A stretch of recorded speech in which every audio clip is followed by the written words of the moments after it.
आज की क्लास में एक स्टूडेंट ने पूछा सर साइन और कॉस फंक्शन का डोमेन और रेंज क्या होता है। तो देखिए आपको पता है कि साइन फंक्शन में अगर हम लोग जीरो से स्टार्ट करें तो साइन जीरो की वैल्यू क्या होती है, साइन जीरो की वैल्यू जीरो होती है।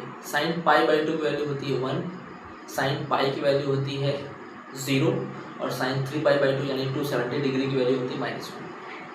सो देखेंगे कि अगर सपोज करिए function y is equal to sine x है तो x की ऐसी कौन सी वैल्यू आप पुट कर रही हैं जिससे कि फंक्शन डिफाइन आ रहा है।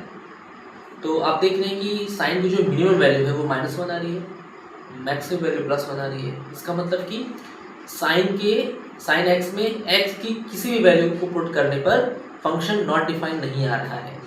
तो इसका डोमेन होगा ऑल रियल नंबर्स, मीन्स यहाँ पर x को आप कोई भी रियल नंबर पुट कर सकते हैं। साइन x जो फंक्शन होगा हमेशा वो डिफाइंड वैल्यू देगा, ठीक है। और अगर रेंज की बात करें तो रेंज में अगर आप देखेंगे तो साइन फंक्शन की जो मिनिमम वैल्यू होती है वो -1 होती है और मैक्सिमम वैल्यू +1 होती है। इसका मतलब जो साइन फंक्शन है वो -1 से 1 के बीच में लाई कर रहा है। तो इसका डोमेन रेंज होगा -1 to 1, जिसमें -1 और 1 को आपको शामिल करना है, which means closed interval -1 to 1।